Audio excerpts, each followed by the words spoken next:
आज दोस्तों मैं आपको बजाज फिनसर्व के बारे में कुछ ऐसे सच बताने वाला हूँ। बजाज फिनसर्व का आरबीएल बैंक के साथ टाई अप है, जो कि क्रेडिट कार्ड सर्विसेज प्रोवाइड कराते हैं कस्टमर्स को। बहुत से बंदे हैं क्रेडिट कार्ड अपना बनवाते हैं क्योंकि इनकी कुछ स्कीम्स ऐसी हैं कि इनकी रिक्वायरमेंट्स बहुत मिनिमल हैं comparative to other banks. Customers को इस तरीके से झांसे में लेते हैं कि मिनिमम डॉक्यूमेंटेशंस पर कार्ड प्रोवाइड कराया जाता है और उनकी रिक्वायरमेंट भी बड़ी नॉमिनल सी होती हैं। जो डॉक्यूमेंटेशन है उसके लिए, जो कि कोई भी बंदा बड़े आसानी के साथ दे देता है, प्रोवाइड करा देता है। तो उसमें सबसे बड़ी चीज़ ये है कि मेरे संग ही एक बहुत बड़ा गेम आरबीएल बैंक ने, बजाज फिनसर्व ने खेला आरबीएल बैंक के साथ मिलके। उसी के बारे में ये कुछ जानकारी आपके साथ शेयर साझा करना चाह रहा हूँ कि जस्ट मिनट। तो उसमें मेरे को आपको ये बताना था जिससे आप भविष्य में आरबीएल बैंक का कार्ड बनवाने से पहले 4 बार सोचें कि मेरे को ये कार्ड लेना चाहिए या नहीं लेना चाहिए।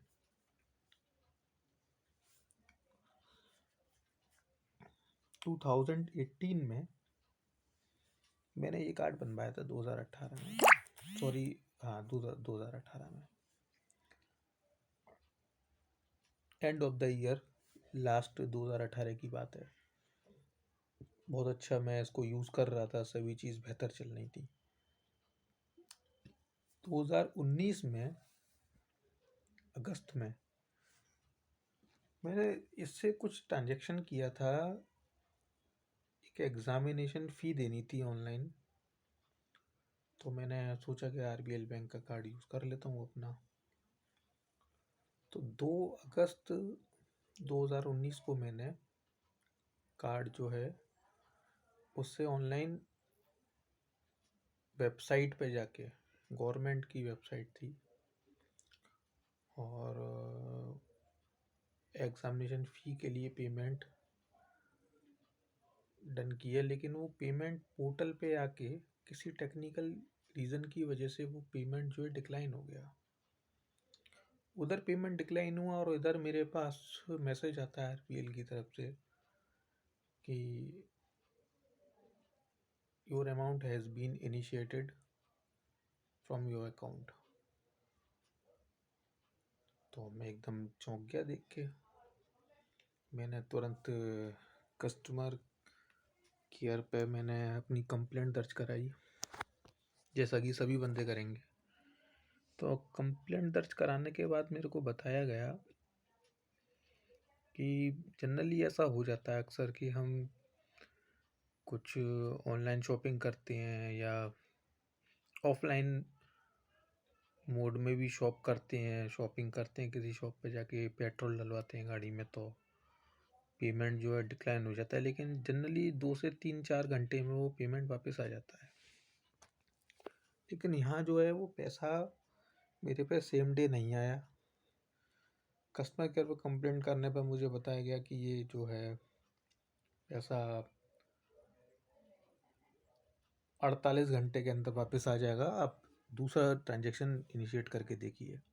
फिर नेक्स्ट डे मैंने सेम अमाउंट को, क्योंकि वो मेरा फ़ी जो थी वो ऑनलाइन गई नहीं थी, और मैंने नेक्स्ट डे उसको दोबारा से मैंने ट्रांजैक्शन को इनिशिएट किया।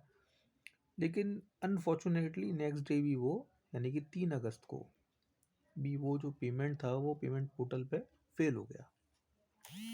फाइनली जब वो पेमेंट फेल हुआ और सडनली मेरे पास same as the same previous day मेरे पास दोबारा से मैसेज आता है कि 700 रुपये दोबारा से आपके कार्ड से इनिशिएट कर लिए गए हैं। फिर मैंने रिपीटेडली कस्टमर केयर पर मैंने इसकी जानकारी दी कि इस तरीके से पेमेंट मेरे अकाउंट से कट गया है क्रेडिट कार्ड से, और उधर रिसीवर्स पे पेमेंट पहुंचा नहीं है। तो इसके लिए मेरी कंप्लेंट दर्ज की जाए। मेरे को एश्योर कराया गया कि आप निश्चिंत रहिए, जो पैसा है वो आपका वापस आ जाएगा।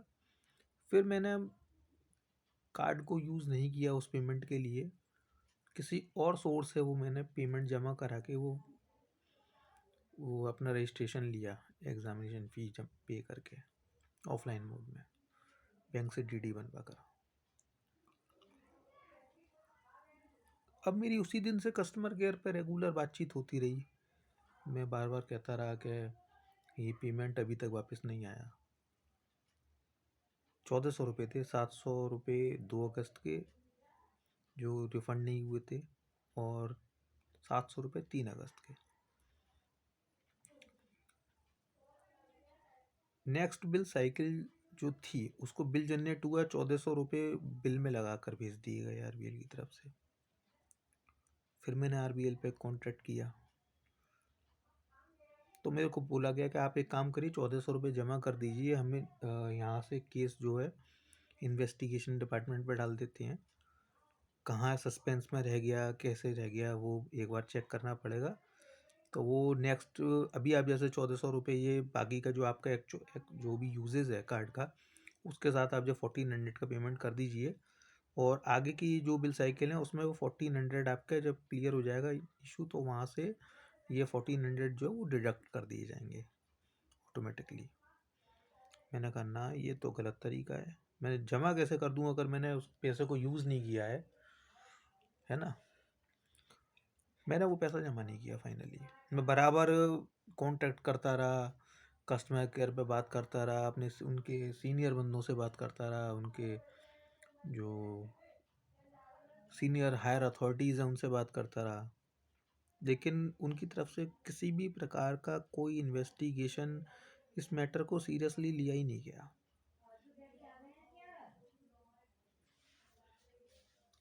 तो फाइनली इस बात को करते करते करते 6 महीने, 6 मंथ आप समझ सकते हैं, 6 महीने तक मैंने 6 महीने तक मैंने इसको रेगुलरली परस्यू किया,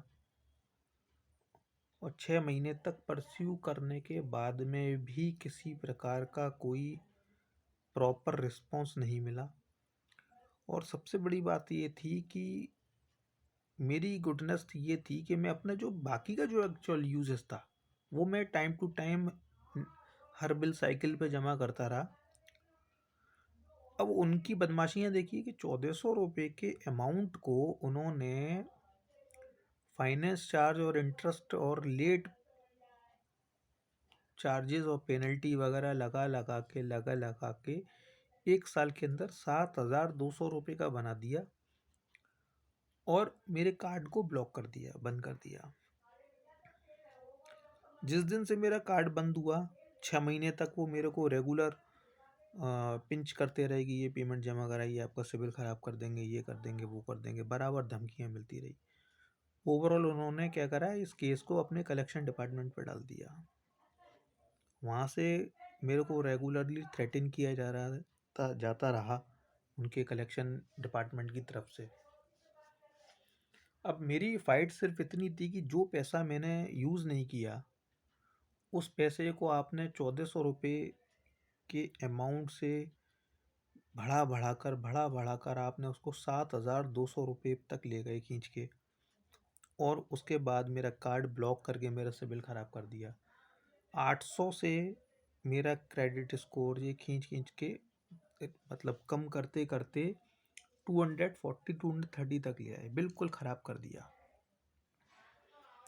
अब फाइनली मेरे सामने दो ही ऑप्शन थे, या तो मैं इसको, अगर मेरे को अपना सिविल दोबारा से बनाना है तो मैं कंपनी के आगे झुक जाऊं और उनकी बदमाशियों को एक्सेप्ट करके उनका पैसा, बेईमानी से चार्ज किया गया पैसा, गुंडागर्दी से चार्ज किया गया पैसा जमा करा दूं, और इनकी बदमाशियों को झेलता रहूं। और मेरे सामने है, क्योंकि मैं एक अकेला बंदा किसी कॉरपोरेट से, किसी कंपनी से कैसे फाइट कर सकता हूँ। इनकी सबसे बड़ी पॉलिसी यही रहती है कि कोई भी एक अकेला इंडिविजुअल पर्सन एक ऑर्गेनाइजेशन से कैसे लड़ेगा, कब तक लड़ेगा। कानूनी दांव हर कोई नहीं जानता, कानूनबाजी हर किसी को नहीं आती। वकील हायर करेगा, वकील पे पैसे खर्च करेगा, कंज्यूमर फोरम में सूट फाइल कराएगा, 2-4 हज़ार रुपये वहाँ खर्च करेगा। तो ना तो इतना समय है किसी पे, जिसका फ़ायदा ये कंपनी उठाती है। तो मेरा आपसे इस पोस्ट को, ब्लॉग को डालने का पर्पज़ यही है कि आरबीएल बैंक के बजाज फिनसर्व के बिहाफ पे जो आरबीएल बैंक के कार्ड प्रोवाइड कराए जा रहे हैं, क्रेडिट कार्ड, इस पंगे में, इस लफड़े में कभी ना फंसें। इतनी बदमाशियां इनके द्वारा की जाती हैं कि एक बार अगर आप इनके चंगुल में फंस गए तो बड़ी आसानी से, बिना आपकी किसी गलती के बावजूद भी, ये आपके ऊपर इतने चार्जेस ठोकेंगे, इतनी हालत ख़राब कर देंगे कि आप आंसुओं से रोएंगे कि मैंने ये कार्ड क्यों लिया। फाइनली मैं आपको ये बताना चाहता हूँ, और अभी तक मेरे केस पे कुछ हुआ नहीं है, जिसमें से मेरे को जब बहुत ज़्यादा थ्रेटन किया गया, मेरे को कुछ फाइनेंस की आवश्यकता पड़ी, जिसमें मेरे को बताया गया बैंक की तरफ से कि फाइनेंस जो है वो हो नहीं पाएगा क्योंकि सिविल आपका बहुत डाउन है। तो मैं तभी से बहुत ज़्यादा डिसअपॉइंटेड हूँ इस बात को लेके, और अभी तक समझ नहीं पा रहा हूँ कि क्या करूँ ऐसे केस में। तो मेरे दोस्तों से, भाइयों से, सभी से, मेरे मित्रगणों से, आप सभी भाई बंधुओं से ये अनुरोध है, रिक्वेस्ट है, गुजारिश है कि बड़ा सोच समझ के किसी भी क्रेडिट कार्ड को या किसी भी बैंक से क्रेडिट कार्ड लें। ख़ास तौर से इस जैसी चोर कंपनी आरबीएल बैंक जो है, बजाज फिनसर्व के बिहाफ पे जो आरबीएल बैंक कार्ड इशू कर रही है, ये पेमेंट रिसी कलेक्शन, इनका जो है ना, पेमेंट पार्टनर है ये आरबीएल बैंक, फाइनेंस पार्टनर है बजाज फिनसर्व का। तो मेरी नज़र में बजाज फिनसर्व है या आरबीएल बैंक, दोनों की 2 कौड़ी की वैल्यू आज की डेट में, और 2,500 रुपये मैं उसमें जमा करा चुका हूँ। अभी भी मेरे ऊपर तकरीबन 4800 रुपये की इनकी आउटस्टैंडिंग खड़ी हुई है, जिसके लिए रेगुलर कॉल आ रहे हैं। सिविल मेरा ख़राब कर दिया है। मैंने इनके सीनियर अधिकारियों तक से बात करी, लेकिन किसी ने कोई इन्वेस्टिगेशन नहीं करी, किसी प्रकार का कोई प्रॉपर रिस्पॉन्स नहीं दिया। तब जाकर मेरे को ये ब्लॉग डालना पड़ रहा है।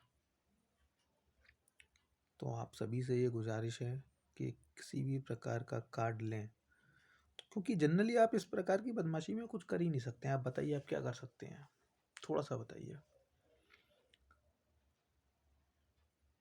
अगर जो पैसा आपने इस्तेमाल नहीं किया, उस पैसे को चार्ज करके ये आपके बिल में लगा के भेज देते हैं, और उसका कोई फाइनल सॉल्यूशन नहीं निकालते हैं, तो आप क्या कर सकते हैं? आप जमा करा के तो बंद कराएंगे, या तो वो 1400 रुपये जमा करा दें। वो नहीं जमा कराएंगे तो ये उसको बढ़ा बढ़ा के साल 6 महीने में इतना बड़ा अमाउंट कर देंगे कि आप फंस जाएंगे बॉस, बुरी तरह फंस जाएंगे। कोई सुनवाई नहीं है कहीं भी, किसी भी प्रकार की। बड़ा अफसोस है इस बात को कहते हुए, कि एक सैलरीड पर्सन जो है वो अपनी जॉब देखेगा या इन लफड़ों को देखेगा। तो आप सभी से मेरी रिक्वेस्ट है, इसको इतना शेयर करें कि इनकी बदमाशियां जो हैं वो सभी लोग देखें, समझें, और 10 बार सोचें। बजाज फिनसर्व के बिहाफ पे आरबीएल का कार्ड कभी ना लें। ठीक है boss, thank you very much.